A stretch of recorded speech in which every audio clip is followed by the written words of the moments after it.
and really try and put some pressure on Rochester right from the kickoff, and try and get some shots on goal straight away. So that's as Rochester will be all white, going right to left on your video screen. The Riverhounds are in all black this evening, and they'll be going left to right. As we see the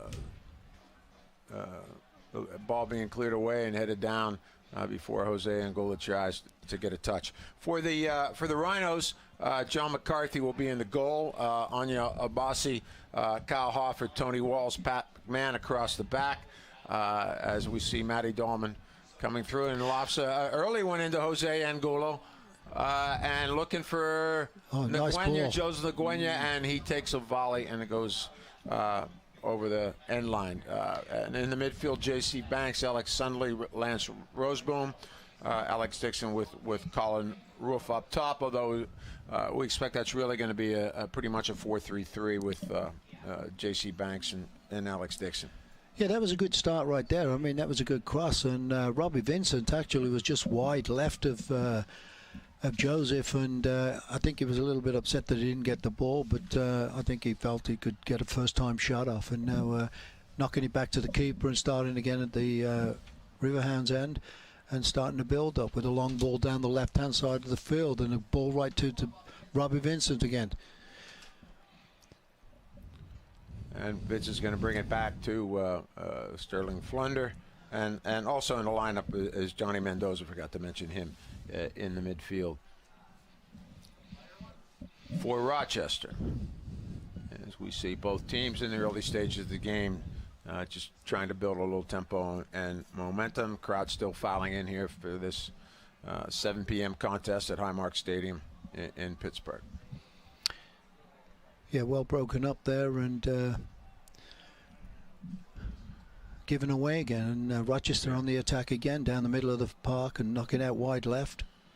That's J.C. Banks on the ball, veteran Rochester Rhino player, and their leading scorer, checking in with 3 goals and 2 assists for the Rhinos. The lineup real quickly for the Hounds, familiar lineup. We seen except for the Open Cup game, maybe a couple changes, but this has been the lineup that Coach Justin Evans has been going with the last several games, with Danny Earl, Sterling Flunder, Anthony Arena, and Mike Green in the back, Robbie Vincent, Kevin Kerr, Joseph Nguyen, Matty Dahlman, with Anthony Obadiah sitting behind them, and last year's 2013 MVP, Jose Angulo, will be up top with the Riverhounds, and I'm sure he'll be supported, Paul, by Kevin Kerr and Joseph Nguyen trying to get in, as we also look for Matty Dahlman and Robbie Vincent to give us a lot of activity in the flank. Yeah, definitely. That they combined really well in the midweek against the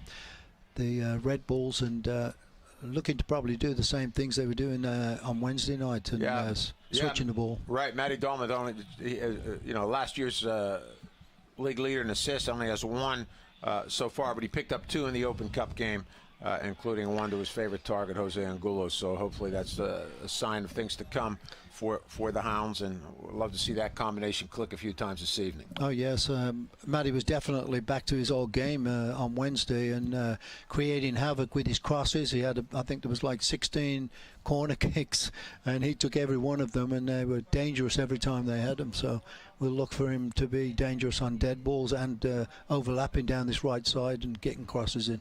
As Michael Ish comes out to deliver that one to Anthony Arena, the 2 Houston Dynamo players on loan with the Riverhounds. Of course, that's the Dynamo and the Riverhounds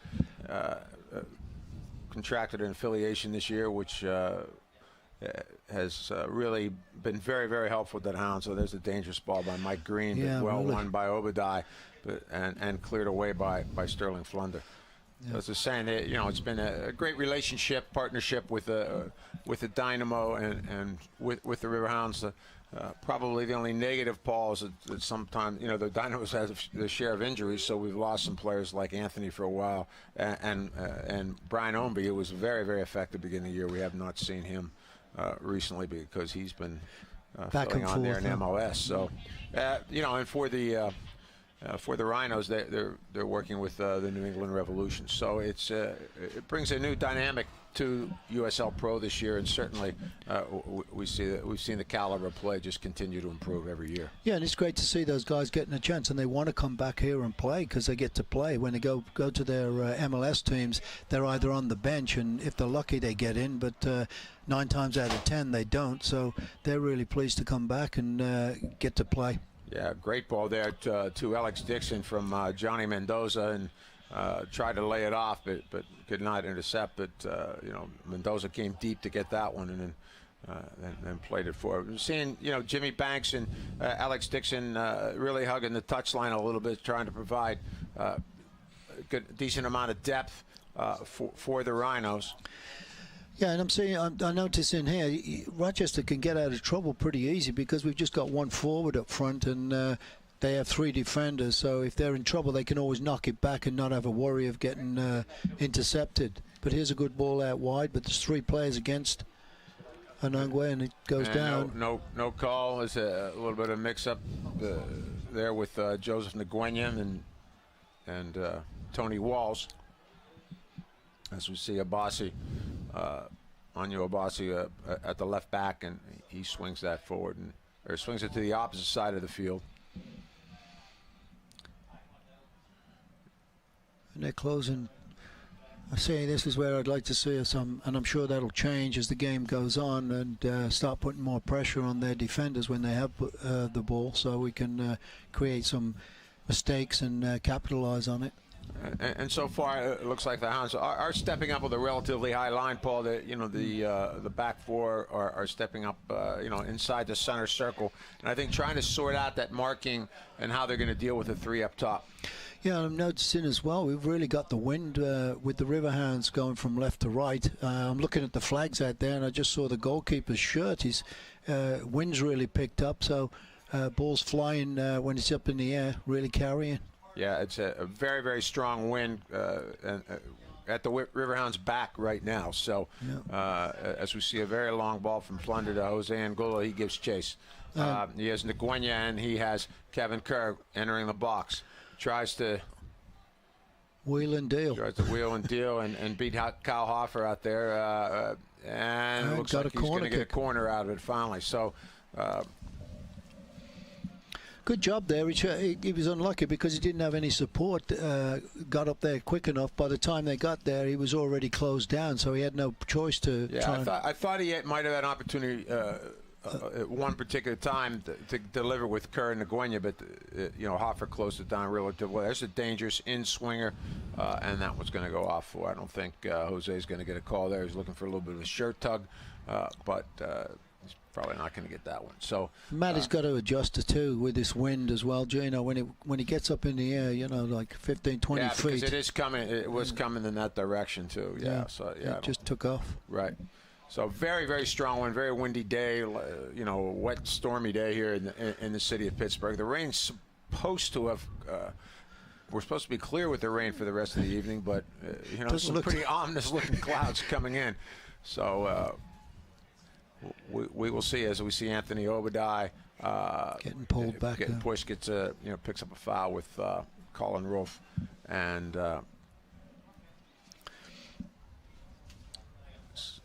as we see nice ball, Rochester. Yeah, very. And Paul, I would expect with Rochester, always a Bob Lilly coach team, always very, very well organized, in defense. Very disciplined, and for sure every player is going to know their role here and how they want to play. Yeah, exactly. Bobby does a great job of, especially defense. He's really strong. He's always tough to break down, and he has his guys very well organized, and this is what's going to be the tough job for the Riverhounds to do. Yeah, it's going to be tough for them to break it down, and Riverhounds are going to have to really move the ball very, very quickly to try to unbalance them, and that's not easy. And, and one of the things we're seeing early on here in the 10th minute is there's a Rhino player immediately on the ball, and if not one, it's usually two right away. So in the 4-3-3 system they have, they can they're really trying to pressure with one or two players right away and force the play back and force the Riverhounds to swing the play over. So they'll sit in for a while, but they're not. Then now you can see they'll close them down. Them coming, J.C. Banks, a lot of energy, then he'll drop. And when it goes to Mike Green, he's immediately under a little bit of pressure. Exactly. And here's Anthony Obadiah that is able to break it, but goes square to try to play Bob Lilly over there in the. Yeah, he's in a black top. Maybe he saw him at a quick glance and thought it was one of his players, but obviously it wasn't. And throw into Rochester down the line on the left side.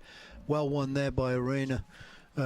Just got his shoulder in there and knocked the player off the ball and easily pushed it back to the keeper. Yeah, we said at the top of the telecast that Rochester's only conceded 6 goals all season, second only to actually the Wilmington Hammerheads have conceded 5, but they have played less games, 2 less games than the Rhinos.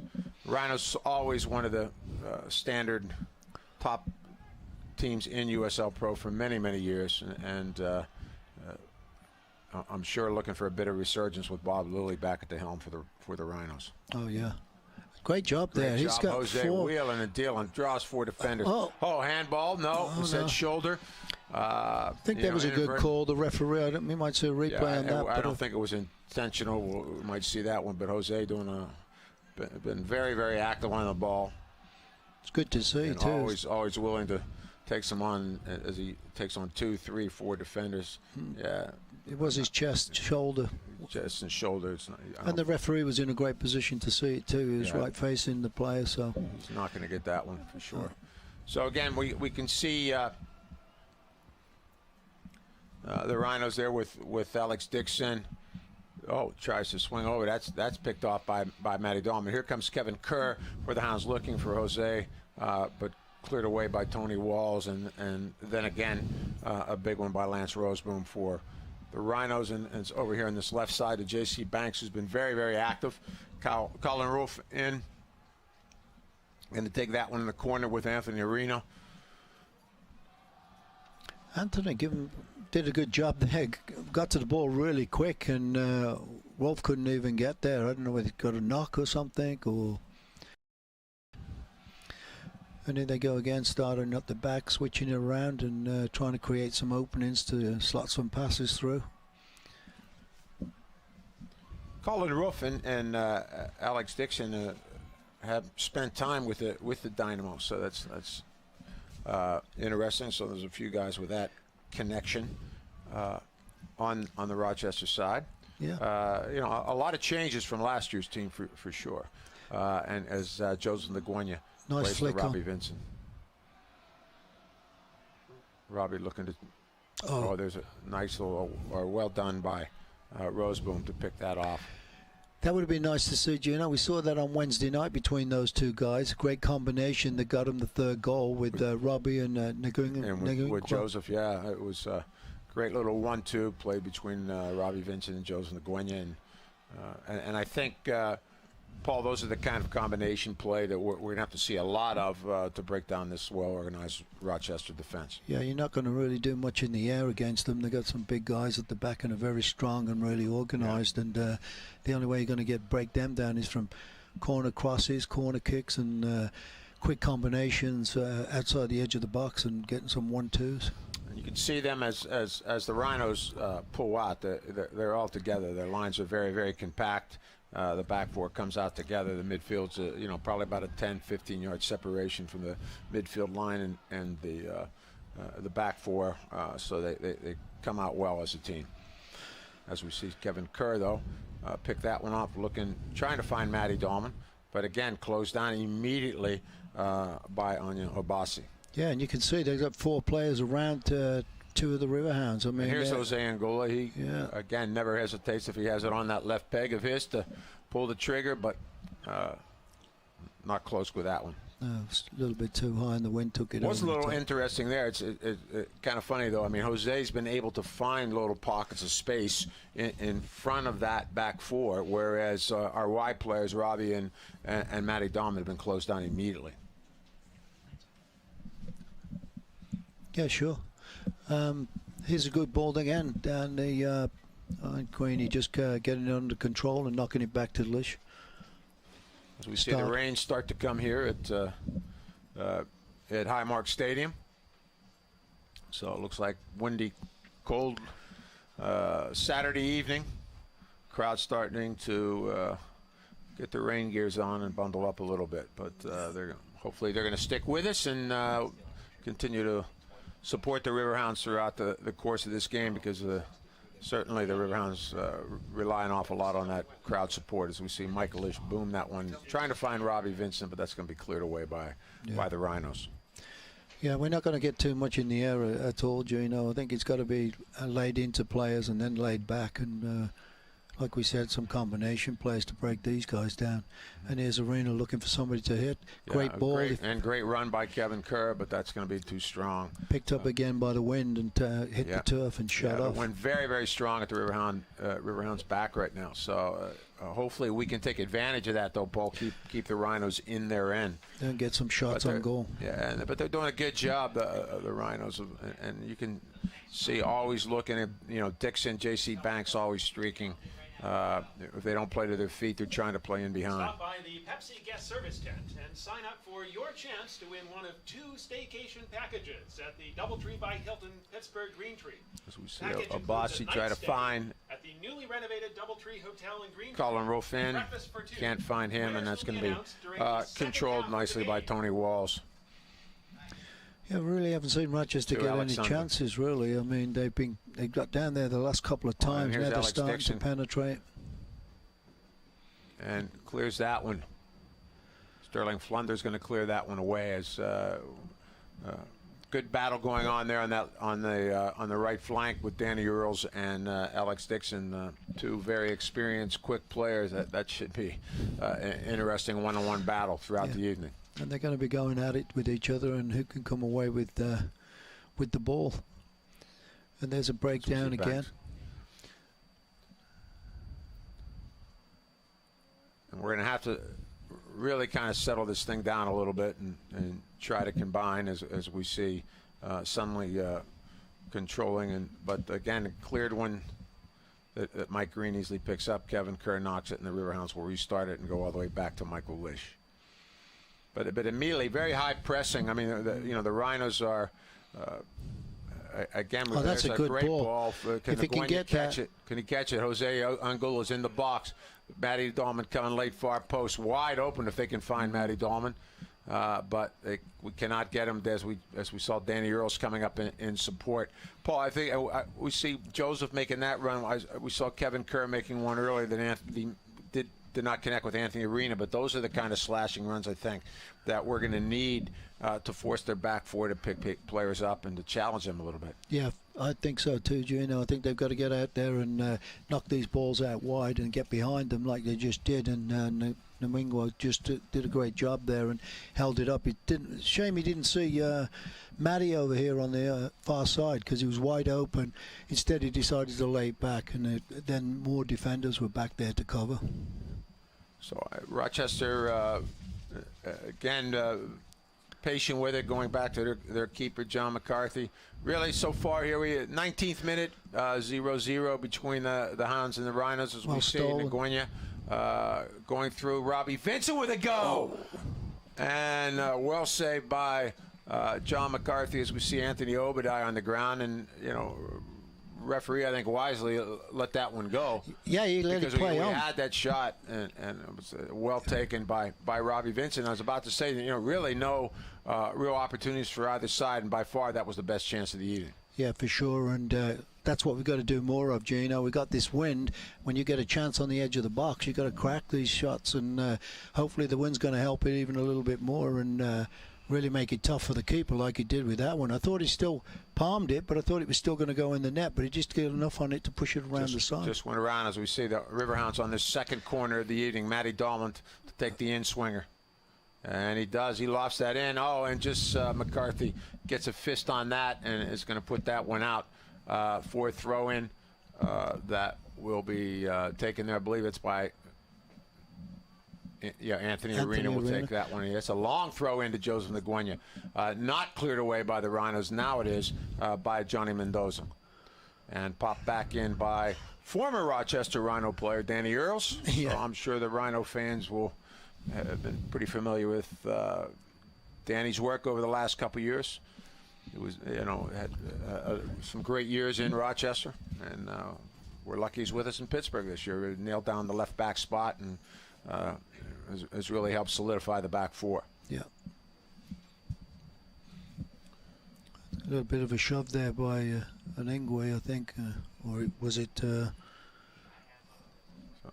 free kick. McCarthy's going to boom this one, and that looks like it's going to go to Danny Earls, who drops behind Sterling Flunder, trying to find Colin Rolfe as we see Mendoza with that, and he's on the ball. All right, taking on Michael Green, finds J.C. Banks and poked away nicely by Mike Green. Matty Dahlman coming back, but again closed down immediately by J.C. Banks. I've been really impressed how their forwards are pressing up high and not allowing us to really have any time whatsoever. I mean, J.C. Banks come in for the shot, wheeled back around to pressure them. Yeah, as soon as he missed the shot, he went straight back to close them down again, and that's what they're doing very well, and making it difficult for the defenders to even find anybody from the back, let alone getting it out. And again, being closed down, that's Alex Sunley, not making it easy for the Riverhounds and for Sterling Flunders. We see Danny Earls pick up the throw at that end. You're watching USL Pro Soccer on YouTube. Every USL Pro regular season and playoff game will stream live on YouTube in 2014. Features include DVR, chat, and social media interactivity. Subscribe for free to the Riverhounds YouTube channel today. And picked up again by Rochester. Oh, Banksy. Tough one to control there. He got away from him on the slick surface, and he kind of fell over the top of it. So Riverhounds got it back. You can also check, as we see Kevin Kerr trying to find Jose Angola, but that easily cleared away. But good step by Anthony Obadiah. Yeah. Find Matty Dahlman. He's going to try to find Jose. He does. Ball. Great ball by Dahlman, but he's not. It's going to go over the end line. Thought he had him again, but the wind played some tricks here because that looked like a good ball initially. Yeah, and he had a spiral going on it, so as soon as it hit the turf, it shut off as well, which made it even a little bit more difficult. But get a couple more of those and take some off it, when you cross it or sending it through, and we should be able to capitalize on them. Yeah, check out USLProSoccer.com, scores, stats, news, and more exclusively on USLProSoccer.com. And again, this is USL Pro on YouTube. You're at Highmark Stadium with Gene Klein and Paul Child, and in a 0-0 game between the Pittsburgh Riverhounds and the Rochester Rhinos. 23rd minute, and a pretty cold, windy day here in Pittsburgh as we see Abassi coming up. He rips. Great ball by Abassi, and really a hard, low-driven ball. That's always a dangerous one. Yeah, very difficult for the keeper to do anything with, and especially on this slick surface, too. Once it hits, it shoots off. He rips that. I mean, Mike Lish could not get there and almost handcuffed Danny Earls, for an own goal. So Rochester will take their first corner of the evening as we see it in the far corner, river side of the goal. And that one's going to be boxed away by Mike Lish, cleared into the air by Kevin Kerr for the Riverhounds. Joseph Nguyen coming out, but well played by Rose Boone. Oh, this is the time to put him under. Yeah. As he chased Nguyen all the way back. Nice clearance by Arena, and then a big collision with Roof and Flunder. And the Riverhounds Mike Lish will try to settle it down. Try to find Anthony Arena, and it's good to welcome back to Anthony. He's been with the Dinos. We talked about early. They've had some injury situations, and Anthony's been up and down a little bit and catching some frequent flyer miles, I think, between Houston and Pittsburgh. As we see another former Dino player, Dixon, streaking against Arena, and well done for a goal kick as Well played by Arenas. He got that little separation. I think we lucked out there because I think it was a corner kick. Well, I know he gets a piece. Yeah, he did get a, But the referee couldn't see it, so. Yeah, and I think it could definitely have been a corner. Alex Dixon protest, but it's not going to be heard. And we continue with play with the Riverhounds coming out as Sterling Flunder tries to find Dahlman, who I think was trying to one-touch that to Kevin Kerr, but that didn't work very well. So Obadiah, nice ball into Joseph Nguyen. Tries to find Jose Angula's feet, but Jose maybe did not see a defender coming up, and it was taken away. Yeah, I think Joseph there, I mean, I don't know what he's expecting Jose to do with that, but here comes a great cross in. Ball cleared away, though, nicely by the Rhinos. And that one's cleared right back to the Riverhounds. So the Riverhounds, a little bit of sustained pressure. This is better from the Hounds as Danny Earl tries to swing that one over. Knocked back in by Abbasi. Offside. Yep, and the flag was up for Kevin Kerr. He was in an offside position, came back, but he didn't go after the ball. The defender headed it back to him. But I don't know. Yeah, I mean, that's not an offside. Yeah, normally that would not go. So never mind, it is. We can't do much about it. But it is, yeah. It's pretty much been end to end. It's like one time down Rochester's end now. As we see, good shot taken by Johnny Mendoza, but right at Michael Lish. Mendoza did not hesitate for that one. He's been very active, Mendoza, in the midfield, and he and Sunley trying to support Colin Roof up there with Banks and Dixon out wide. As we've seen Banks and Dixon flip-flop a little bit. Dixon over to the left side, Banks over to the right side. Yeah, they're definitely moving around and trying to make some confusion here and having the defenders wondering where they're playing. As we see Banks again closing down Danny Earls, which is what we've seen Banks do on the opposite side when it was swung over to Mike Green. We'll see if Dixon plays that similar. Anthony Arena trying to find Kevin Kerr, who shows in.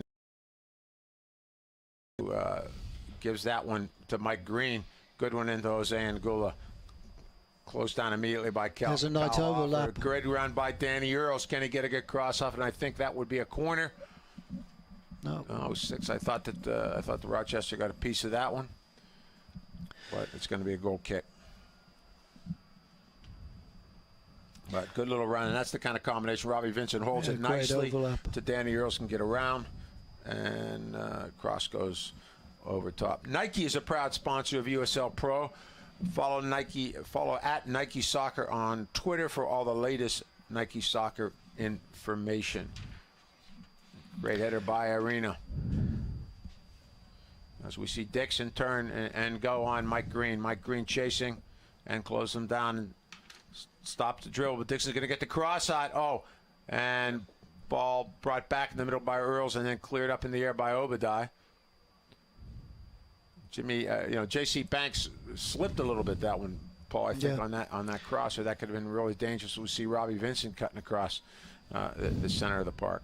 Yeah, and here we go, switch of play again. And Paul, I think one of what we saw from that left side with Danny Earls filling that space. I mean, Vincent was clearing across, and Matty Dahlman was pushing up.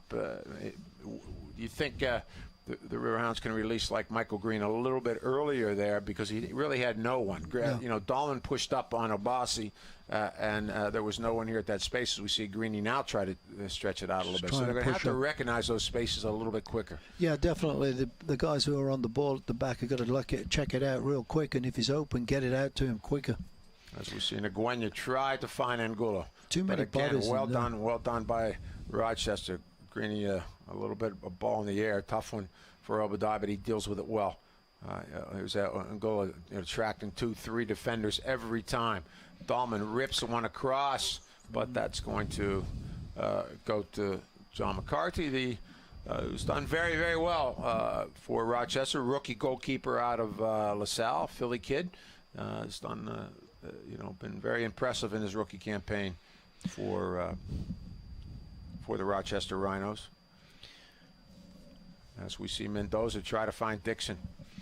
Yeah, he's going to rip one across. Well taken by Mike Lish. Yeah, that was curling back in towards the inside of the post there, and keeper got a hold of it really well and kept hold of it, which was good. And here we go on a counter-attack again. But you can see Rochester's all back there. His body's back there. All back and organized, and you can see their lines, midfield and forwards. As we see, good ball into Kevin Kerr. Tries to get a little knock on, but just it's going to go harmlessly to McCarthy.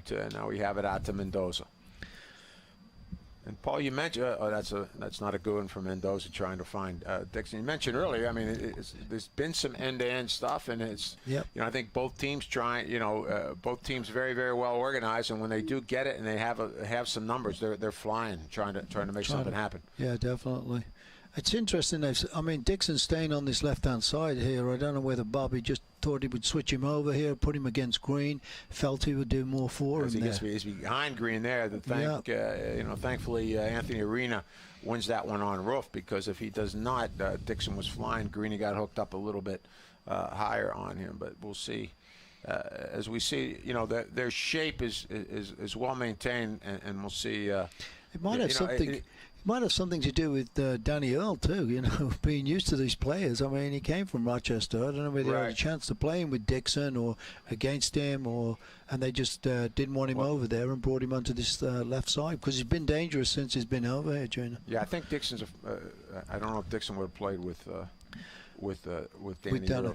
Yeah, Banks would have, but I don't know. I think Dixon was with Houston last year. Well, you can see Banks is over there now. Maybe he feels comfortable with Banksy going against him, for some reason. Yeah, or and there's a good service by Banks that time, or just perhaps they just want to switch things up a little bit and try to get some different looks there and show their mobility and what they can do. Have Dixon go against Greeny and Banksy go against Earls and see what happens. Either way, it has not detracted from their system and how they want to play, because you can see how well organized, and they'll drop back to really become what is almost a 4-5-1 defensively. At DoubleTree by Hilton, Pittsburgh Green Tree, every little thing we do adds up to create a rewarding experience. 32nd minute here from Highmark Stadium in Pittsburgh. Pittsburgh Riverhounds 0, Rochester Rhinos 0. And tonight's winning row. Cold, windy, little rainy day in the city of Pittsburgh. Section 102. But so far, 0-0, very, very exciting game as we see Roof kind of climb over Anthony Obadiah. It's a good opportunity for us again. A little bit of pushing going on as we see the replay there. Roof just pushed Obadiah down, and Anthony was not exceptionally happy with that. Roseboom tried to stop the play, and referee trying to tell Mr. Mendoza he needs 10 yards from Matty Dahlman. Dahlman, again, taking just about all the free kicks for the Hounds. Yep. And he's going to whip it in and curve it in there, so hopefully somebody can get on the end of it. And that's Rochester going to win that one very well. Dahlman can't get it over the first defender. Here's a good battle with Dixon and Mike Green. Dixon does well to get it back. Not kick. A good clearance from McCarthy. Obadiah, though, elects. Good ball to Dahlman. He whips one in, finds Kevin Kerr. Can he get a turn? And he cannot. And I think that's going to be a trip coming out against Kevin Kerr for Rochester ball. So great opportunity here, Juno. If somebody could have got a better touch on the first touch, he would have got a shot away before the defender got there, or even just flicked it on with a one-touch first time. I believe that was Kyle Hoffer coming over, veteran Rochester player, and was able to block it out, desperation block, but well done on his part, because Kerr had a nice first touch, adjusted down, and was trying to wheel and deal with his right foot. The Rhinos also are, they're without their captain tonight. Tyler Rosenlund, who's actually was on the team of the week last week in USL Pro. So a bit of a loss for them, but I know that they feel they have some talent. Again, looking one-on-one, and does well again, and well done by Anthony Arena. And Dixon's been really dangerous out in that flank, creating some space against Mike Green. As a boss, he does well for for the Hounds. Here's Dixon again, and again sliding tackle from Anthony Arena, who's been superb so far in the back for the Hounds. He will not take any prisoners, that's for sure. He was just going to make sure that Dixon's been dangerous over this side. He's been creating a bit of a havoc over there. See Tony Walls trying to find you. I believe is that Banks over there on the far side, and to Roseboom for the Rhinos. Back to Walls. And to Obasi. So now this is just off the foot of Mendoza, and it'll be a Riverhound ball. Visit USL Pro fan page at Facebook at facebook.com/USL Pro, and follow at USL Pro on Twitter for all the latest updates. Pittsburgh Riverhound 0 and the Rochester Rhino 0, approaching the 36th minute at Highmark Stadium in Pittsburgh. Been a pretty even game so far, Gino. As we said, back and forth. I think Riverhounds may have the little advantage with a couple of decent shots, and but just towards the end here, the last 5 minutes or so, Rochester's been driving some balls across the box, and nobody's been able to get on the end of them. Yeah, the best opportunity of the evening for the Riverhounds was a good shot by Rob Vincent, which was saved nicely by John McCarthy, and the goal, and for sure the best opportunities for Rochester, as you said, have been some driven balls around the flanks, as we see Nguyen find Matty Dolman, and closed down quickly by Obasi. Yeah, Matty's not been able to get that bending ball in there, you know, and the defender's been doing really well with him.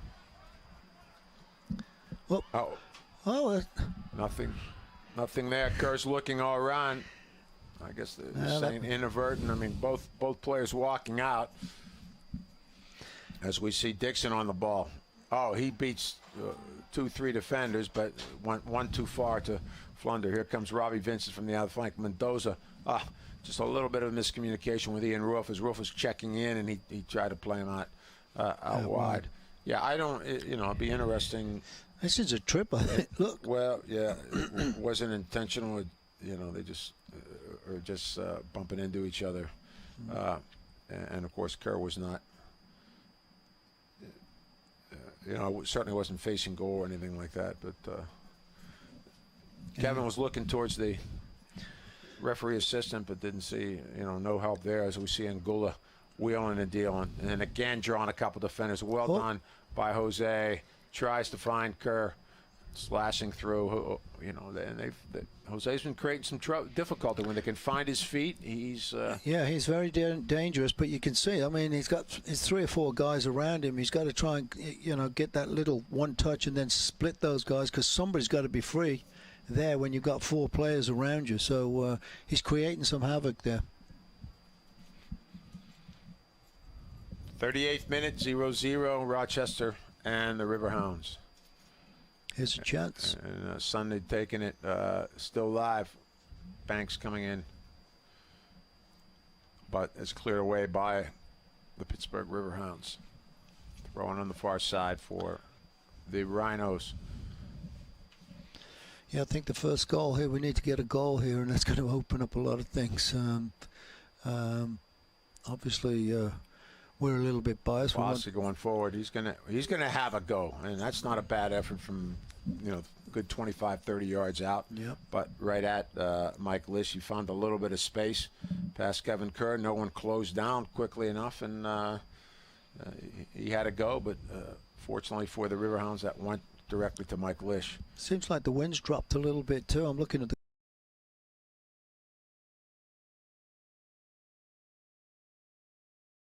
around a little bit. I was about to say, it seems to be changing, swirling around, so that it's going to be dangerous for players in the air, and also for goalkeepers, as Dixon come all the way back now and calmly take that one, as Joseph Nguyen gives a little bit of chase, and Rochester will be out. Rochester doing well there, keeping possession and keeping, knocking it around, and the Hounds kind of really putting some pressure on now, and every time they've got it, now. A long one. You can see the wind hold that one up and brings it right down to J.C. Banks, who is trying to find a little bit of support, and that's knocked away by Danny Earls. Obadiah stripped of it. by Colin Roof, and he finds Alex Dixon, who's been very, very dangerous on the flank. Looks for Abassi overlapping. He tries to take on Dahlman. And looks like he went for a little bit of a meg, but he's going to get a corner out of it. Then that will be the second corner for the Rhinos. J.C. Banks to take it for the Rhinos. J.C. Banks, of course, is son of former U.S. international player Jimmy Banks, played on national teams, I believe, back in the late 80s and early 90s. And he is that one out again. Job, Michaelish, well done to get 2 fists on that and clear that one through. Especially with the wind factor. And here it comes again. Another one. And nothing. Still out there. Dixon, goal. By 3. That's not a foul. I mean, that's what they're complaining about. Complaining. Referee. So Alec Dixon on that one. Here's the replay. And we thought maybe a foul there on Tony Walls. It's still Alex Dixon, unassisted goal in the 41st minute. Yeah, the Riverhound players complaining to the referee, but you know, I don't know. It didn't look like a deliberate foul. I think Lish was a little bit slow getting. You know, he couldn't get up high enough actually, and caught the back of the Rochester player, and then couldn't get his feet again to get up. But could not get up. There was plenty of bodies there. He tried to get over. I think it was Colin Roof that he tried to get over and just couldn't get a good fist. And it, you know, it could have been. You know, was it one of those situations where the ball was held up a little bit? You know, he had his approach to the ball and just couldn't come up cleanly with it. So Rochester gets that all-important first goal here before halftime, and again, and so we're in the 42nd minute as the Rhinos take a 1-0 lead over the Riverhounds, and now the Riverhounds are going to have to step it up a little bit and see if we can create some chances. And Matty Dahlman tries to one-touch. Rosemont can a goal they have one, but well closed. Kyle Hoffer. I don't know what Jose was trying to think there, trying to kick it through the guy when there was a player on his left. Should have been a little flick. Maybe he thought he could just get a break and get it through his legs, but that's not going to happen too often. So we'll throw in for the Riverhounds, and can the Riverhounds answer this goal and tie it up before the half? As we see, the Rhinos and Anthony Arena's done very well to Robbie Vincent, to Obadiah. A lot of space out there on the left wing, but don't know where. Matty's got too many bodies in front of him. Now they're trying to switch it.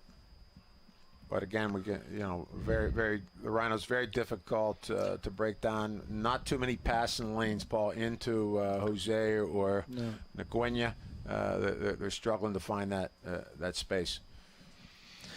Yeah, and it'd be interesting to see what happens if we go into the second half 1-0 down. You know, maybe Justin might throw in another forward up front with Jose and trying to cause some more problems for the Rochester defenders. Yeah, we do have Collins John available. He's served his 3-game suspensions. We see a foul against Robbie Vincent. You know, and he started, got a good 45 minutes in the Open Cup match against the Red Bulls under 23. Yep. So he could be available. I'm sure he's really looking to come in and would be excited to get in there. But a little bit of a wasted free kick there. We took it quick, and really there was nowhere to go. So we may have been better off holding on to that, pushing players forward and getting across into the box. And there's a foul as we see the replay there with Anthony Obadiah, who felt that he was just going through the ball, but I believe he pushed off. He pushed off, and I think he caught someone with his cleat. As we see Abassi, who's been very, very effective coming forward from that left back. Oh, slides a nice little ball in, trying to find Dixon, but again, Arena was there to read that one very well, cut across. But I think, was that flag up, Paul? I think. Yeah. I think they called Dixon, but a nice little ball. Bossy has been impressive here coming. Yeah, he's really streaking forward and what's happening is Dixon's going out wide too, so it's making it really good for him because he can either slot the ball to Dixon or take players on him himself. So he's not going to work when the wind's blowing that way. It's not really blowing actually right now. It's stopped for some reason. Yeah, the flags it really moving. has. The flags are down a little bit, so. I think the Hounds are going to have to, again, stay a little bit more focused and a little bit more disciplined on what they want to do as far as keeping the ball. It seems we're getting one or two passes, and then we give it away. We're giving it away, and Rochester is very, very effective. There has to be a little bit more patience because Rochester is going to be a well-organized team, very disciplined. Yep. And Kevin and Joseph are going to have to work hard to find those little spaces that they can. Those little pockets of spaces, I think, in front of the back four. As we Dixon see Dixon again, Flunder sliding tackle. And there's Mendoza. And try to slide it into Roof, but well played by Dahlman Obadiah. And that's cleared away by the Riverhounds. It's a nice little combination. There goes Danny down the left side, but he's picked up and covered. There's no space for him there. So very, very tough to break Rochester down. It's going to be unless we really push some more guys up front and make it difficult for them to get out of the back. And again, I think one of the things that as they've just announced 1 minute at a time. One of the things I think when we've seen the Riverhounds do very well, Paul, and generate a lot of chances is when that midfield of Kerr and Dahlman and Vincent, Nguyen, they have a lot of mobility, a lot of movement, and interchanging positions, and they're going to have to do a lot of that to break Rochester down. As we see Obadiah fight off a couple challenges there from Sunley, and Sterling Flunder will come out of it for the Hounds, but again, nowhere to go. Hopefully looking to try and get one last shot on goal probably before the end of the half. And that's and we're not going to get it by giving it away. But I think that's going to be halftime. Yep. It looks like. Yes, it's going to be halftime. Halftime here at Highmark Stadium in Pittsburgh. The Pittsburgh Riverhounds trailing the Rochester Rhinos 1-0. And Paul, what do you think we're going to see at the second half? Well, I think Justin's going to definitely have to do something and trying to penetrate this Rochester defense. They've got so many bodies back there. It's tough to break them down, and I don't know. Getting some supporting players up front and maybe push two forwards up front instead of one. Okay. So we'll see a couple changes as we see Bob blow the tie. Here's a couple chances for the Hounds. With that was one with Dahlman and Gula did very, very well. Tried to find Nguyen, but that shot was over top. Just could not get over. Get over. That top was the of that one. I think somebody was on the left of him and he just didn't know they were there. I don't think didn't get a call. Right, here's Jose again doing some brilliant feet here, brilliant footwork, and Riverhounds, he turns and hit that shot right off the shoulder of a Rhino defender. Here's a corner from J.C. Banks and well boxed away by Michael Lish. Again, Jose doing well. Some great fast footwork by Jose Angola to Nguyen. This is a good ball. To Matty Dahlman, and this is a rip by Anu Abassi, who really does well to come through. And here's the goal, a collision with Walls and with. Mistimed it really, didn't he? He mistimed his jump out, coming out, and kind of just dropped down and couldn't get back on his feet to try and get a hold of the ball. And unfortunately, it dropped right to Alex Dixon, and he buries it for the lead 1-0. And as you said, Paul, they're gonna have to do something and make a couple tweaks and tactical little changes to try to generate some attack and generate some more scoring chances. But yeah. I think for sure the Riverhounds are still right in this game. It was a very, very even half, and we're just waiting for other side to score that goal. Definitely, it's going to be real close. I think it's going to be tight all the way through. So that's it for us for this first half. Please come back in a few minutes to catch the second half of this exciting USL Pro Riverhounds and the Rochester Rhinos. Rhinos on top at the moment, 1-0 over the Riverhounds. We'll be back in about 10-12 minutes. For Paul Child, I'm Gene Klein. We'll see you in a bit. Thank you. The 2014 World Cup.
Hey, welcome back, everyone, to Highmark Stadium in Pittsburgh, Pennsylvania.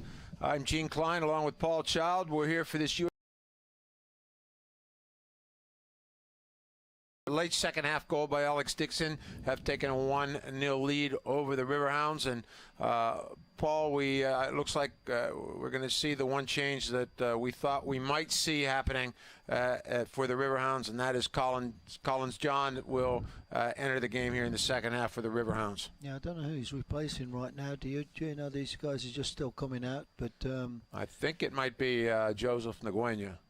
I have not seen him enter the field yet, and I still see Kevin Kerr. So we're waiting for the fourth official. He's going to put this up on his board in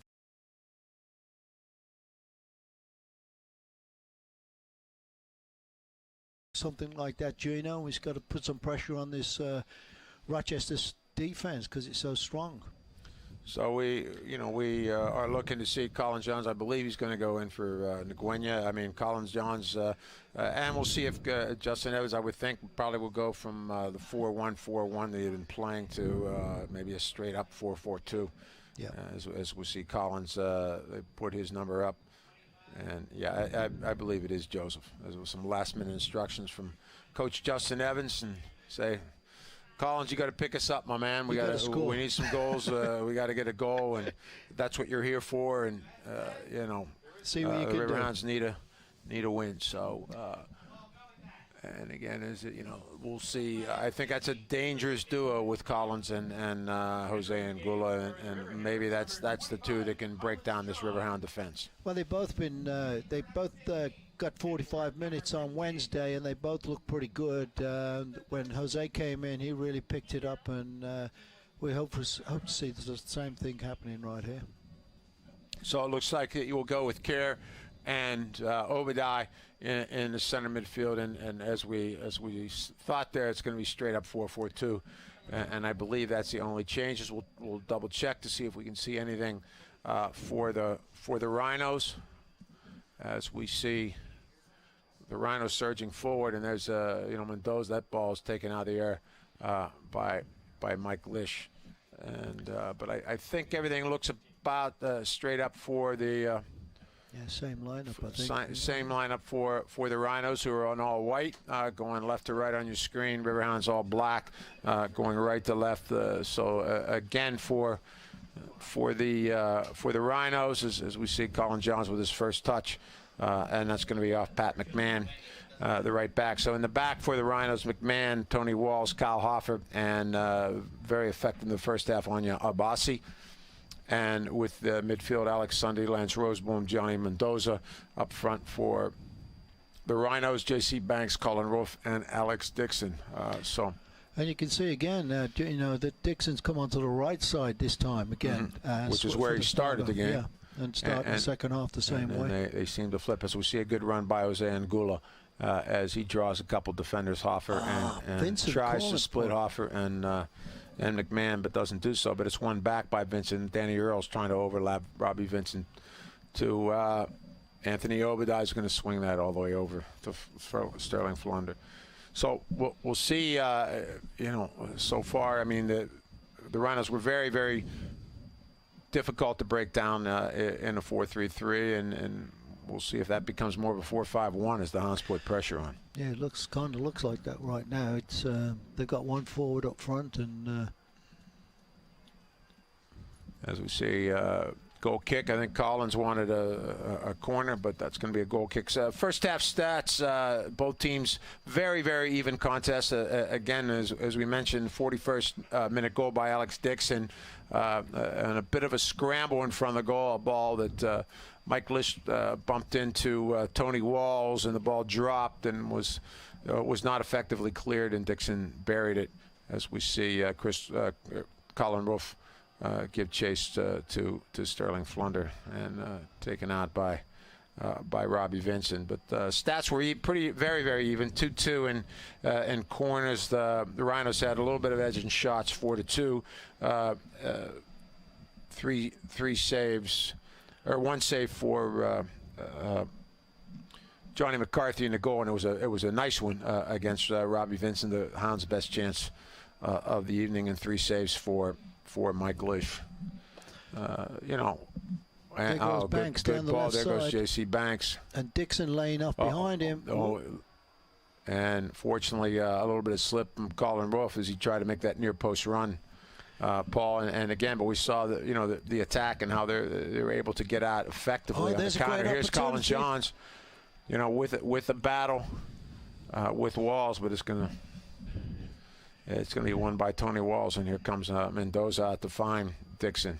Yeah, it was a little bit of a step behind. He wants to run at the Riverhounds and tries to play that in behind, but that was not going to work. Miscommunication there between Mendoza and Dixon. I think he was just looking for a flick through there and chasing it. One of the things that we saw was very effective for Rochester in the first half, of course, Banks and Dixon playing wide like his wingers and not hesitant to run at the Riverhounds. And I think from the Riverhounds, and we have not seen enough of that, with the exception of maybe Jose Angulo. Yeah, he's about the only one been going at people, and I think we've got to do more of that. I think you're going to see Robbie Vincent pushing up a little bit higher here on the left side in midfield, and kind of like Matty Dolman doing the same thing on the right. Oh, and there's a bit of a miss by Rosebaum, and Colin Johns went with it, but foul and a quick one against Sunley, and that's it. Oh no.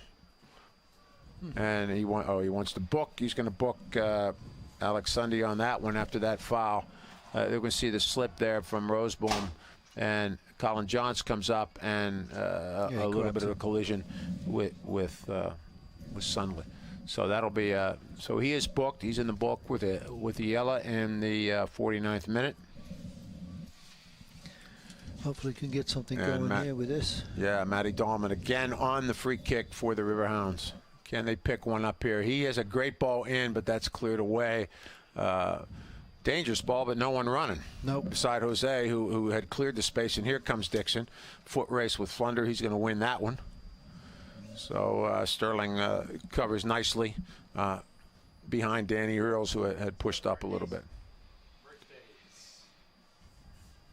Yeah, the Rochester team very quick on this transition. They're just getting out of there so quick at the moment, and catching the hands on one-on-ones and two-on-two situations as we're trying to push forward, trying to create some chances. That time we found Colin John, but a little bit of a not a terrific first touch back to Mike Green, which put him under a little bit of pressure. Give it away again there. And then we give it away, and Brando's give it right back to us.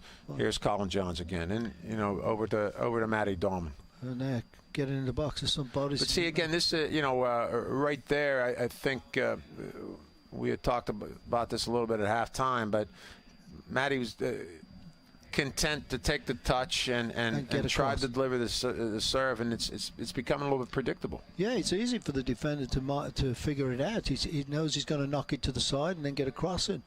And there's a good one. He did with his left foot that time. But when a defender starts getting that, he's blocking it all the time. That's where Matty's got to be a little bit more creative and come and take him on like he was doing last season. He was going inside with his left foot and drawing more players out, making a little pass through or getting a real good shot on goal, and then doing good crosses, mixing it up a little bit. He has to start mixing up a little bit. He's looking for that cross a little bit too early every time, and sometimes guys aren't in the box, and again, defenders are just closing down that cross. If they're, as they step up higher to close down that cross, that's the time for Matty to use his wheels and his soccer brain and try to get around some guys and draw some center backs out of the play. Yeah. So far, he hasn't been able to get anything by Obasi. No.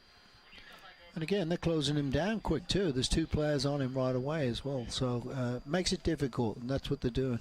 And that's the one thing we said that they did very well in the first half. Whenever it is out wide to Dahlman or to Vincent, or if right away there's one or two guys on those players, and it's making it difficult for those lanes.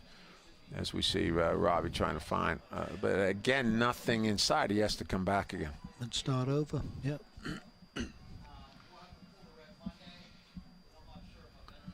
Long one in. There's Colin Johns. Oh, well done. Then a rip. Oh! Handball? No. I mean, that's what we're looking well for. done by Pat McMahon. Great cover for him that came over from the right back spot. But, boy, there's where Colin John's going to be effective. I mean, that ball into him, he's turned, wheeled, with the fender right on his back and really just took it down well. Really with his take chest. it down well and ripped. There it is, the replay off where McMahon, credit to him, came sliding over from his right back spot behind Tony Walls and took that one. That was a great job on his part. But that's a little bit better from the Riverhounds, and that's the kind of stuff that we expect from a player of the quality of Colin Johns. Exactly. And he's a guy, too, that, we know has the ability to run at defenders. Yeah, we've seen him do it a few times when he got the first couple of games in, and now we're just trying to see him come back and do it again. But that was nice to see him get that. Got to give him some little confidence, and too. Here's a dangerous one for Wolf. He slides one to Dixon. And I don't know. I'm not sure why Dixon didn't have a shot there. That goes to Sunlight. It there. I don't think it was. Think it was behind him a little bit. So I think he would have been better off trying to have it going and trying to get across as we see Roof find a way. And he just maybe mistimed the run. Looked like he was trying to tweak it around, but just got there. Maybe the ball a little bit late or a little bit behind him. 11 years old. But dangerous opportunity for the Rhinos, and that would have been. 2-0 lead will be very, very difficult for the Hounds to overcome. So as we see them coming out of the back, and I think too, this ball has to move faster through the midfield. Once they get us to slow it down and go back, they're just grinding it out and slowing the game down, and they're not interested in anything long and high. They think they've got a chance of winning, and balls like that just getting cut out.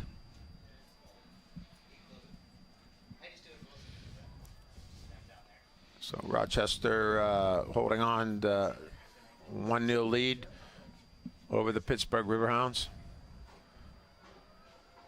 Just entering the 56th minute of play at Highmark Stadium. As we see Johnny Mendoza giving chase for the Rhinos. And I think we got a foul whistled against, on the back. I believe it was Tony Walls on the back of Colin Johns. And, that's why Colin Johns is good, because Johns is very clever at backing up into the play and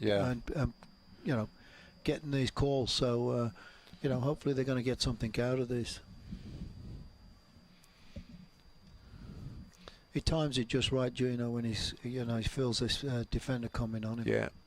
As we see Dahlman whip that in, it's taken, and that's going to be played out by McMahon, I believe, for the third Riverhound corner kick of the night.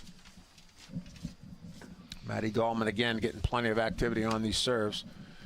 Riverhound certainly got a lot of practice with it Wednesday night in the U.S. Open Cup. Paul, they had 16 of these corners, so hopefully we've had enough. The timing is down, and we can get the tie and goal here as we see McCarthy take that one out of the air for the Rhinos. A little bit too close to goal there to get anybody on the end of that, Gino. McCarthy's going to come out and pick those up easy. Yeah, it looks like, we had pretty nasty first half weather-wise. It seems to have died down as we see Mendoza trying to find J.C. Banks. Still very cool, low 50s, but the wind and the rain have gone away, Paul, so it's a little better conditions. Kevin Kerr looking for, and as he goes after Roseboom there. And you can't wait for those, Gino. You got to, if you don't, you got to listen for the whistle. If it's not called, you got to keep playing. You can't just keep stopping and thinking, "Oh, hold your hands up and hope the referee's going to give you something." You got to continue playing. And it's, the Riverhounds have had so many tough calls go against them that just hope that the players are not letting that frustration creep in on every little call that's taking it away from their focus and their concentration Well, of the it game. does do that, and I know that for a fact, and you do. But in this situation, we've just got to be all working for each other, and we just got to say, hey, we're not getting the call, so we've got to do something about it. We just got to keep working and giving 100%. And another free kick taken to the Hounds. That's gonna, and again looking for Collins John. But that's going to be cleared away out by the Rhinos. Robbie Vincent for the Hounds tries to get a serve in. And Roof will clear it to Alex Dixon. Tries to touch it by Matty Dahlman, but the Hounds will win it, and Dixon will lose it to Kevin Kerr. Yeah, he had 3 players around him at that time and made the wrong decision. But, this guy can be pretty good when he's got the ball at his feet. He's been dangerous a few times. And here's Danny Earls pushing forward, but that touch gets away. But the Rhinos clear it right back to Sterling Flunder of the Riverhounds.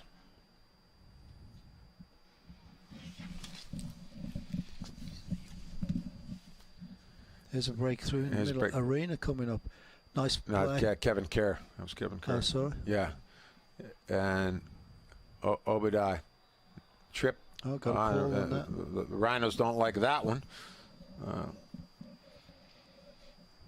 But it's going to, as we see the replay here, Anthony Obadiah. He kicked him in the back. A little bit of a nudge by Colin Roof. Not a lot going on there.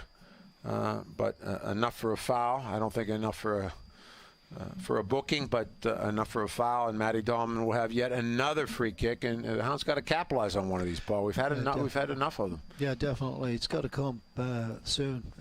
We can't let this game get way into the late minutes without getting a tying goal at least. As we see, I'm sure, Matty Dahlman looking for Collins Jones. He's looking for Angula. And again, that's well done there by, I believe, Alex Sunley for the Rhinos. So a number of bodies in there. Yeah, I still see Colin John and Jose both in the same spots, you know, one behind each other, like 2 or 3 yards away, where you think it should be a little bit bigger gap, where when one misses the ball, the other one can come in behind it. You know what I mean? And, if they're playing off each other and trying to draw some attention and getting some movement, but they were in the same spot that time. Yeah, exactly. As we see Vincent to Kevin Kerr, he's going to knock it into Anthony Obadiah. Good ball into Jose Angulo, who finds a good spot. Quick one, tries to find Colin Johns, Kevin Kerr.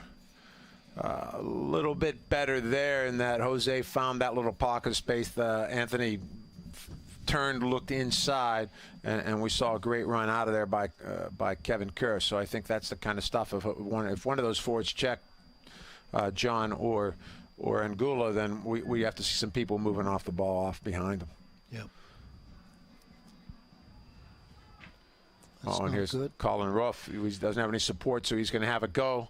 And late call there, I think, looking over to the referee assistant, but a little bit of late call between Lish and Flunder, and it'll be a corner kick for Rochester. So that's their third of the evening, as J.C. Banks will put this one down. I'm sure he's going to be looking for, big Colin Roof, maybe the center backs, Walls, Hoffer. Hoffer stays back, but Tony Walls is going to go, and of course Abassi. That's one from Dixon, but that's saved by Mike Lish. Yeah, we got to get out of there quicker. We got to get out of there quicker, yeah. And Lish a little bit frustrated because we weren't out there quick enough, because he was ready to let it fly. Yeah, everybody's taking a breather, and you can't afford that when you're 1 goal down. You got to get out of there as quick as you can. Try and catch Rochester getting back slowly and getting some numbers up on them. As we see Kevin Kerr find Matty Dahlman.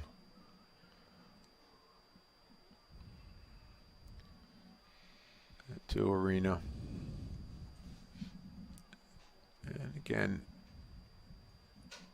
but we need movement here from The forwards, Hounds, because the defenders are knocking it, and they're looking, and it's the stuff over top's not going to work, not this deep in. No, it's and that's what we need. Need some crossover runs and creating some openings and giving these players on the ball some options. We kind of like stagnant standing, and there's nothing easier to mark for a defender when you're just standing there, because if you're moving, then they don't know what to do. Pick you up, go with you.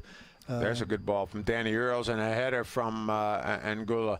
Yeah, I mean, just but that will be over for a goal kick. I mean, the previous play that we saw earlier that we like, where Jose checked in, Kevin was running behind him. Collins was making a diagonal run across the goal, and that was creating some opportunity. We missed the pass, but that's the kind of creativity we need. We need that mobility from the players. That Rochester's too well organized a team that they're just not going to knock it up to some players and hope that something happens.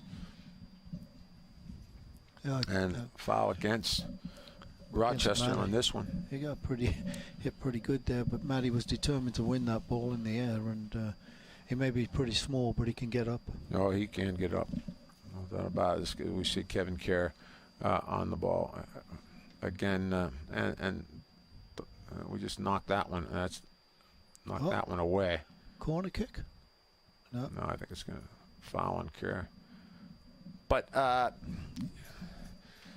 again, Dolman, you like the idea of the combination where Kevin was running through and one touch ball from Dolman, but he's putting Kevin in a spot that he really hasn't much a chance. And as we said earlier, I think Matty can make those combinations and those crosses a lot more effective as he starts running at some players a little bit. Yeah, I haven't seen him do it maybe once tonight, and that's not like him. He usually 2 or 6 times during a game he'll go at players and make it hard for them. But the defenders been doing a real good job on him. So we'll see some, and been some great battles out here, and there's another one as we wheel away from. Oh, good, well done by Danny Earls to clear that one very alertly as they got away from Mike Green on the left side, and here's a long one, and that's going to be played back to McCarthy. He's going to let that roll at his feet. Again, well done by the right back. Pat McMahon here in the second half all of a sudden has had some very alert plays. Yes, really. As McCarthy's going to play that a long one into Colin Rofe. He's going to play catch with his fellow goalkeeper Michael Ish, and maybe some full field goalie wars. But we'll see what Lish can do with this one as he booms that up, and that brings back camp days. That's going to be a win with Tony Walls, and Hounds are battling Kerr and Gula. But they can't hold on to it, and Rochester's going to come out with that. As we see Dixon, who certainly is not hesitant to run at some players, and a big collision with he and Obadiah, who is again fiery player out there.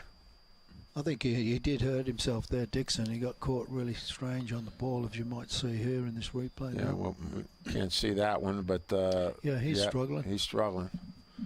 So a big collision with he. Yeah, here's the replay here with he and Anthony Obadiah. Well, he twisted his knee really badly. Yeah. Yeah. If you see that, really. I see the Rochester trainer come out and I feel bad for taking him over in the far side. So. It looks like he's going to go back. I think I saw I didn't see the old universal, hand circling for a change. So it appeared that the Rhino trainer said, give us a minute and we'll be okay. And Dixon's back on the field. A little bit surprised there because I looked at his knee and it really went sideways, and it got like his shoe got caught in the turf. So we saw the Rochester coaching staff up. Bob Lilly, Scott Vallow, looking over, is he okay? And trainer gave the thumbs up that it was good. Nice turn by Jose. And he's going to have a go, but again, Sales over top. Of course, Jose back, you know, a couple weeks absence due to some serious family issues, and you know, still looking a lot more active each game. Paul, getting back closer to his old self, and he had a good goal on Wednesday in the Open Cup, and certainly we're overdue for one here. Yeah. 69th minute, 1-0, Rochester Rhinos over the Pittsburgh Riverhounds at Highmark Stadium. Very, very even contest so far. Both sides with with a lot of the ball and some good chances, as we see Jose Angola try to find Collins Johns, and that has to be a foul. And this is a dangerous one. That's a yellow card. And it got to be a yellow. Who is that? I'm not sure who that issued. It was a good obstruction. He knew he was on his way there. And here's the replay again, Jose. That's, as we said, that's what we. I think that's going to be Mendoza on the yellow card. The Riverhounds would like to welcome the following groups to this evening's game: Ringgold Lighting, PA Crew U11. So yellow card in the 68th minute, I believe. I'd like to see Matty Dolman here take a shot. I think he's going to. This is an opportunity here for a great shot to the top right-hand corner if possible. But obviously the keeper's going to be over there. But I mean, he's certainly, the way he whips them in, I mean, and hits that dangerous in-swinger, this would be a great opportunity for him. It's a perfect angle for Dolman, and boy, do the Riverhounds need one right here. Yeah, and the players need to follow this one in just in case he gets it. He's got to keep it down low, so if it skips up and there's a rebound, that somebody gets on top of it. You know, Robbie Vincent, Kevin Kerr right outside the four-man wall of the Hounds. Looks like Dixon's going to try to charge the ball, and he's going to whip it in, but he hits it into the wall. And Obadiah comes over for the Hounds, plays wide to Mike Green. Didn't get a good touch on that ball and kicked it out of bounds, actually. We see a couple substitutions coming on first for the Riverhounds. It's going to be Sessi Diabaka. We'll see who's coming off for Seth. And number 5, Babacar Diallo. Another defender looks like he's coming in for Tony Walls. So straight swap there, and Dahlman coming off for. Yeah, I just saw that. And yeah, so Sessi Diabaka, and I think maybe Justin's seeing the same as same we're seeing, yeah, which is, you know, wasn't the greatest game for Matty Dahlman. It looks like a straight swap as Sessi Diabaka will go out in the right flank, and we'll see.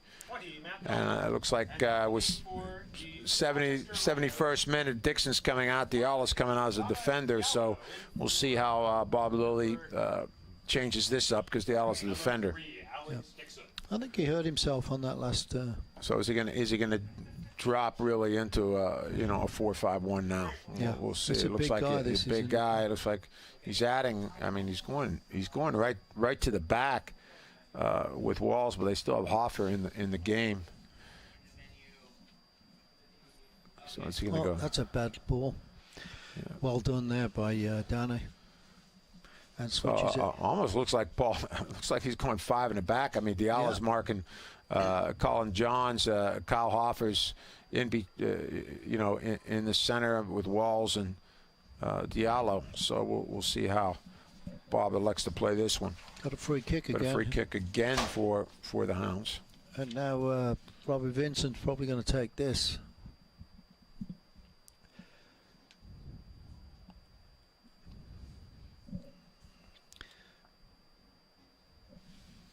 Another guy with a good right foot. He's going to try and bend this one in, get somebody on the end of it. Let's see.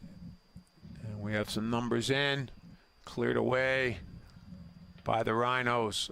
Danny Earls will find Obadiah.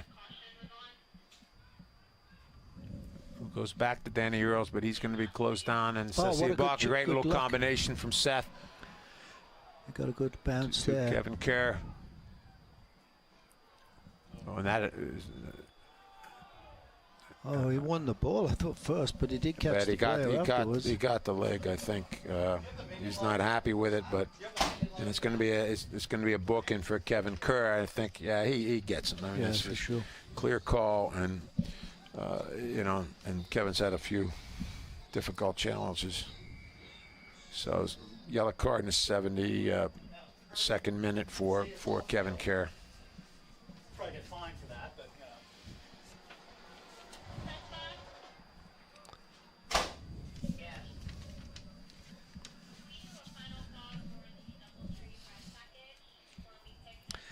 Taking a little bit of time here, just in talking to the referee. I don't know what he's hoping to get out of this one, but the goalkeeper, you know, as usual, about this time of the game, going to slow it down as much as possible, especially when you've got a lead of one goal. But here he goes with a long kick to the left side of the field.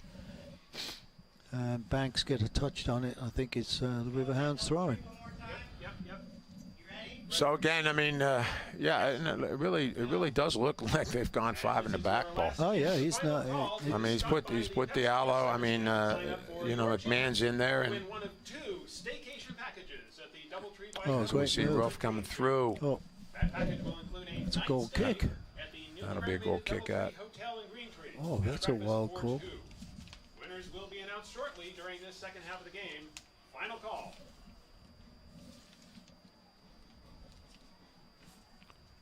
So corner kick for the Rhinos, their 4th of the evening.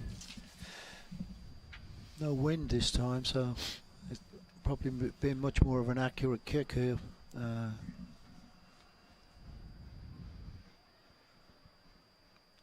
And swinger in, and it points to the 6, so it's going to be a goal kick. You're watching this contest between the Pittsburgh Riverhounds and the Rochester Rhinos on USL Pro on YouTube. Every USL Pro regular season and playoff game will stream live on YouTube in 2014. Features include DVR, chat, and social media interactivity. Subscribe for free to the Riverhounds YouTube channel today. And also check out USLProSoccer.com. Scores, stats, news, and more exclusively on USLProSoccer.com. Yeah, not much. Oh, that's a nice layoff. And a ball back into Jose. Got behind him. Wasn't a very good ball. So we see there's another collision, Obadiah, and I believe that was with Colin Rolf. And but Colin gets up and he's trying to run through that one.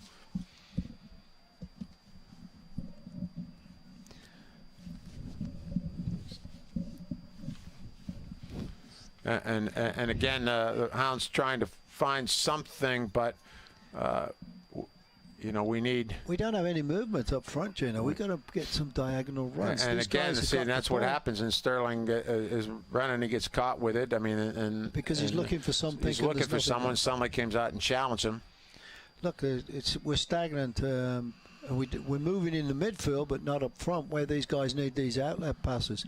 Now we should have somebody sprinting out to in the that left. little pocket that should be in there. So Danny Earls has a channel to play to. Exactly. You know, we see. You know, hopefully they can pick that up and start moving. So see Diabaka, you know, on to try to find some. That's a good ball. And that's a great little touch from Vincent to Danny Earls. He puts that across, cleared away.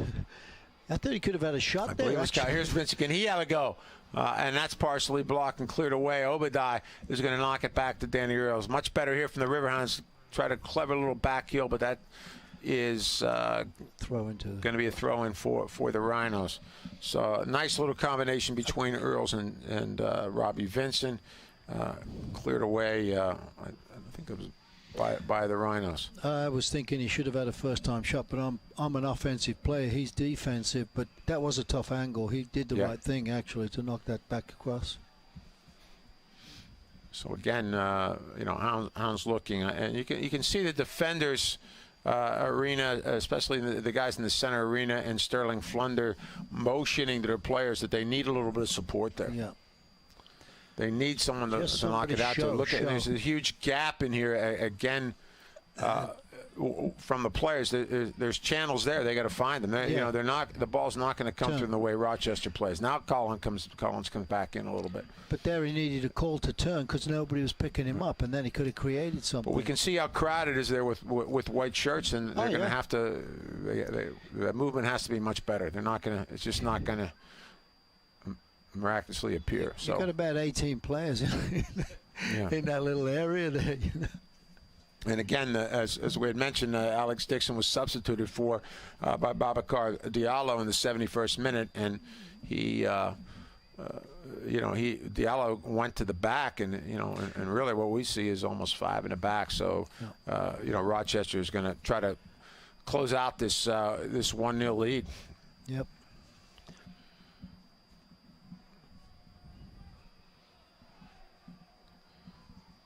JC Roof pretty much up top though, but with Banks and Mendoza will go forward to push to support him a little bit, but for the most part it's Colin Rolfe up by himself. There's an offside here that the linesman's had a flag up for a long time, and is going to bring it all the way back for a offside kick. He just didn't notice what was going on. 79th minute, Rochester Rhinos 1, Pittsburgh Riverhounds 0. Here at Highmark Stadium. Riverhounds desperately trying to find the tying goal. Rhinos scored in the 41st minute on a goal by Alex Dixon. That's not a bad ball. And there goes Danny down the line, and Vincent. Nice one. That's a good look into John. Earl swings that, but that doesn't go anywhere. And Obadiah foul against Wolf, and a little I don't know. Substitution, another substitution coming on for Rochester. For Rochester. Number 23 coming off. Mike Garzi, Colgate University product. Coming on from Mendoza. For Mendoza.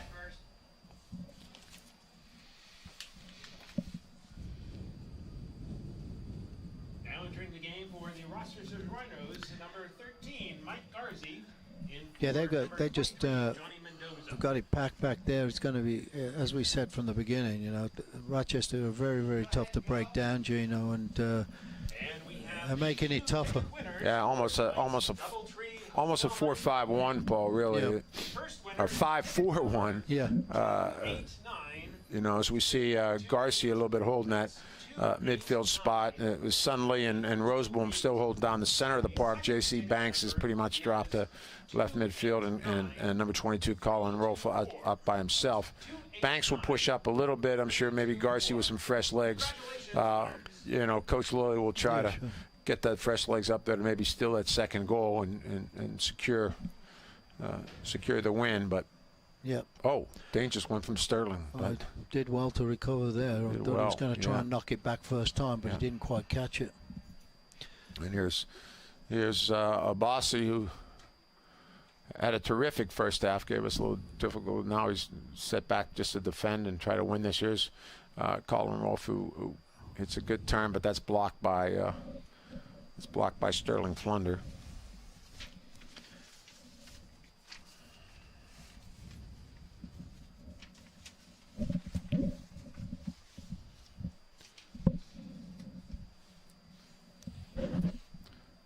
Great run there by Alex Sunley there.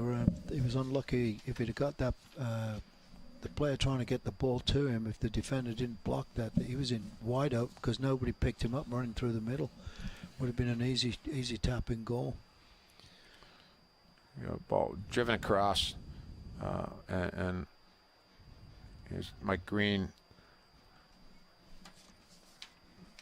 battling with Abassi, who's way up high. And there's a shot. Mike Lish will keep that in front of him and come out again looking for an outlet, but not quite there. Long one up, one out by Kyle Hoffer to Garcia.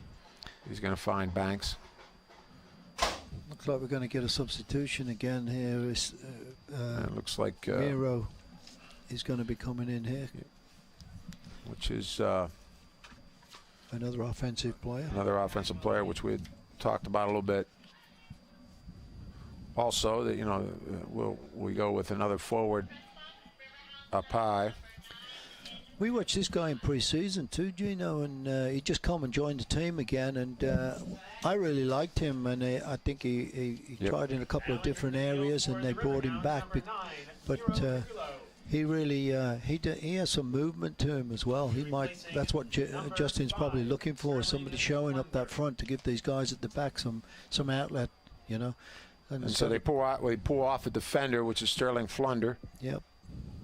So we'll be going 3 in the back with Arena Earls and Mike Green, and put 3 up top with Miro Cabrillo, the rookie out of local guy from Robert Morris University.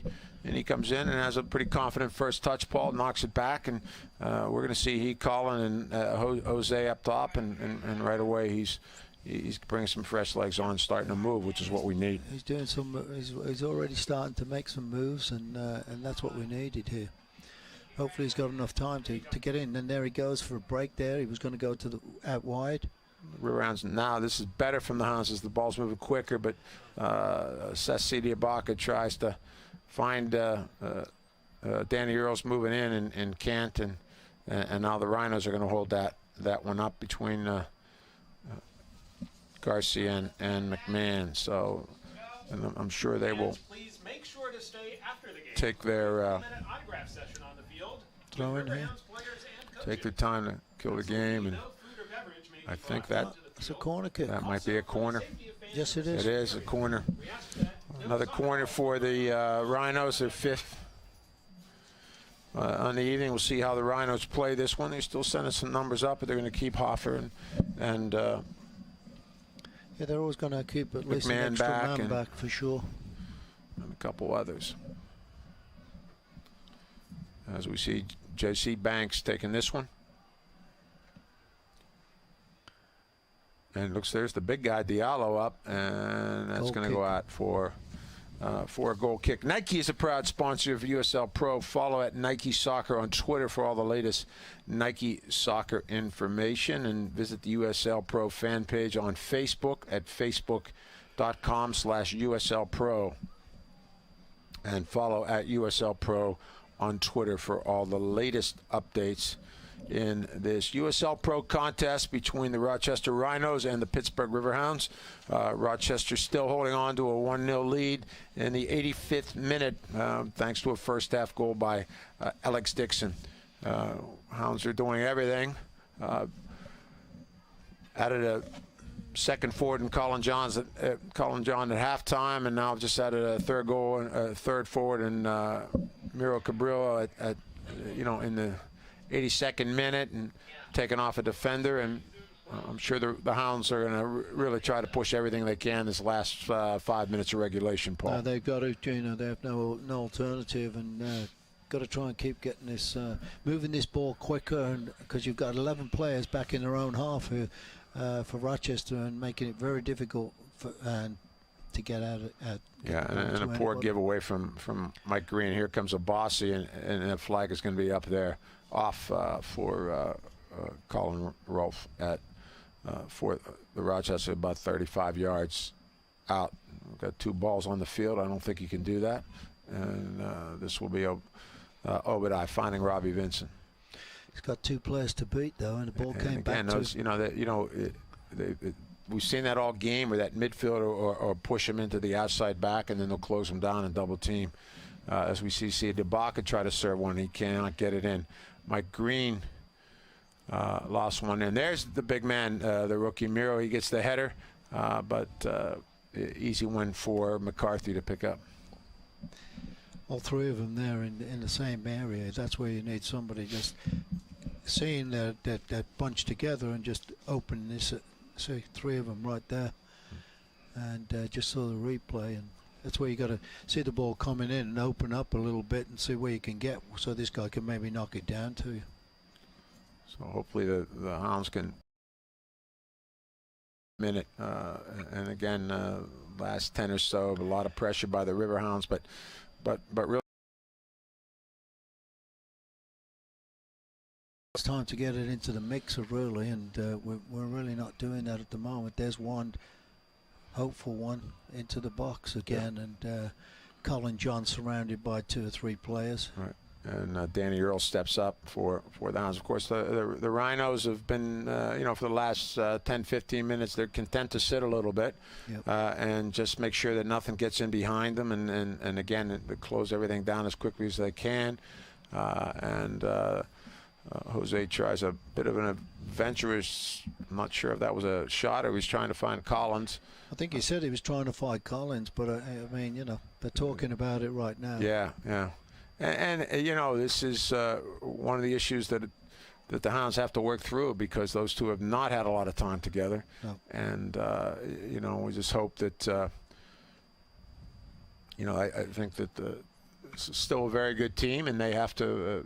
They have to continue to work and keep working together, and you know, they got enough talent there to win a lot of games in this league, and a couple wins in a row, and they're going to be right smack dab in the middle of things. And we've lost some heartbreakers here the last you know, in a few of these home games. I think we're due to win one, or at least get a point here in exciting fashion. Hopefully the Hounds can get a goal, but we're just entering the 89th minute of regulation. Oh, and there's a long one over to Mike Garcia. What's he going to do with this? Looks like he wants to take on Danny Earls. Lays one off as J.C. Banks got caught a little bit at his feet you know, with that first touch. Not quite enough preparation, not enough separation. And, you know, couldn't get that shot off. That could have been a dagger for the Hounds. So we'll see how much extra time will be added.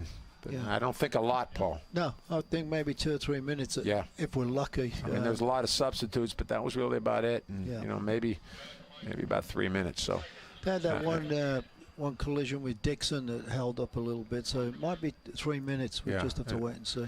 There's a ball by Vincent. That's knocked out by Abassi. J.C. Banks is just going to play that one, kill some time. 90th minute regulation. Fourth official looking for a signal from the referee in the center, how much he wants. And again, the Hounds have to start really pushing desperately. A good ball in here. There's a ball. Colin Johns, can he do something with it? Draws two defenders, and he's going to get a corner out of it. So the River Hounds have to go here. They have to maybe, you know, commit some people, and looks like Sessi Diabaka is going to take this one.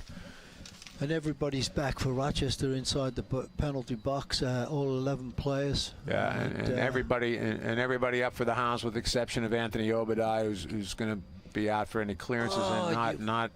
That's a wasted corner kick. And you know, Anthony kind of hesitated. I think he thought it was going to go out. Now he's gone over to pick it up, and he's going to serve a long one in. But that's going to be cleared away by Rochester. But Anthony Arena, nope, it's going to be out of touch. A minimum of 3 minutes of extra stoppage time. 3 minutes. Well, 3 minutes as we thought it possibly could be. So the Hounds got 3. They got, you know, they have to do something here they got to push it to really start pushing, and now we're in desperation time. I mean, it's you know, always that fine line between desperation and panic, but you know, it's both. They really got to start pushing with everything they have now and trying to get some sort of half chance. And like I said, it's, you know, so many of these games have gone against us deep into extra time that maybe the Hounds have something left in the tank to find. There's a ball into Miro, but he can't hold off. I think it was Tony Walls there for Rochester. Earls is going to knock that one in. Yeah. Colin Johns. Oh, is he going to get a foul? He got a foul out. He got a foul that, you know, I don't think the Rhinos saw it that way. But I mean, he did a good job with it again. As I say, he backs into players and makes it difficult for them, so he gets kind of some awkward situations that referees look at. And if we see a replay of that, you might see this, and he's very clever at that. Yeah, I think, you know, back in, I believe it was to Hoffers, we see Colin John stepping up on the ball with Sessi Diabaka, but boy, these players are about 5 yards too close. Colin Johns looked very confident. He wanted that one. This is what he's here for, though, too. The crowd's in it, picking up the crowd. You can hear, you know, a lot of cheers pushing it, and here's Colin approaching it, and he rips one. There's a deflection, and that's going to be over top, deflected by the Rhino wall, and that's going to be fifth corner coming up for the River Hounds. So not bad, just couldn't get it a little bit over the wall, but pretty good effort. And again, away by McCarthy. Ripped there by Obadiah. And here, flag is up. Offside position. Offside. Flag was up. And the ball went wide of the goal anyway. I thought he maybe was going to take a shot there and really kind of, it was like a tweener, you know. He didn't quite, not enough power, but. And you can see the Hounds when they play that. Everybody, there's 3 guys. And but still, it went wide anyway. And there's a long one, Banks and Mike Green, and that's going to go out of touch. Greeny, come on, throw it in quickly. And I don't know what we're thinking with that throwing, but Kirk comes out with it. Got to get it into the mixer and punch that ball into the box as much as you can. And Danny Earl saves that one. Diallo is going to play it out, and that's the final whistle. That's the final whistle. 1-0 Rochester Rhino over the Pittsburgh Riverhounds. Concludes the game. Another tough, difficult loss. Riverhounds who have yet to find their first win of the season, Paul. That's a typical Rochester team, and a Bob Lilly coaching. Always very, very tough to break down.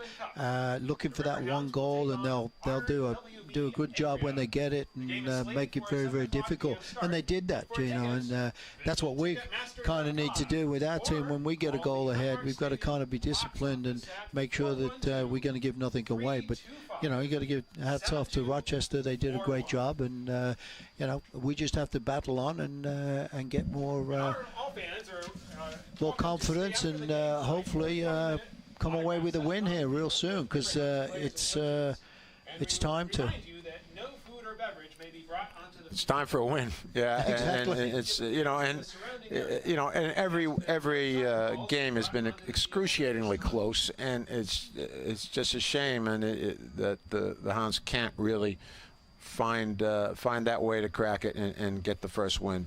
Yeah. As we going to get some highlights here we can look at, and here's a ball by Matty Dahlman that again cleared out well out by McMahon, who played that one out wide. There's another one cleared. As we saw, we had a number of balls into the box, but there's one by Jose, just couldn't get down on that one. Dahlman hits that one into the wall. So a lot of opportunities, but mostly coming from set pieces, Paul, and just not able to. No. Even we do get headers where, free ones, we're not able to direct them where we need to be, and I think that the guys have to, continue to do some soul searching, push themselves, and say, look, we're a good team, we're a good unit, and we're well coached, we're well prepared, and we need to. Find ways to get a win. Battling away at it, and we've all been through that. You know what I mean? It's up and down, and it's been mainly down. But we've got to break that ice and get that first win, and hopefully we can do that with the next home game. Yeah, and the Riverhounds will hit the road next week for one of those brutal back-to-backers where they go Friday, May 23rd. They'll be at Wilmington. And then the next night they will be at the Charlton Battery, and who knows, maybe that's the time to turn it around, a little bit of road time camaraderie and togetherness, and really go out there and battle and try to get some wins. I think they'll be really working on the first game, against Wilmington, and if you can come away with a victory down there, which we've done in the past, then you go into the second game feeling much more good about yourselves, and hopefully can do something there as well. But that first game is the main one, and hopefully in Wilmington we'll see that turnaround.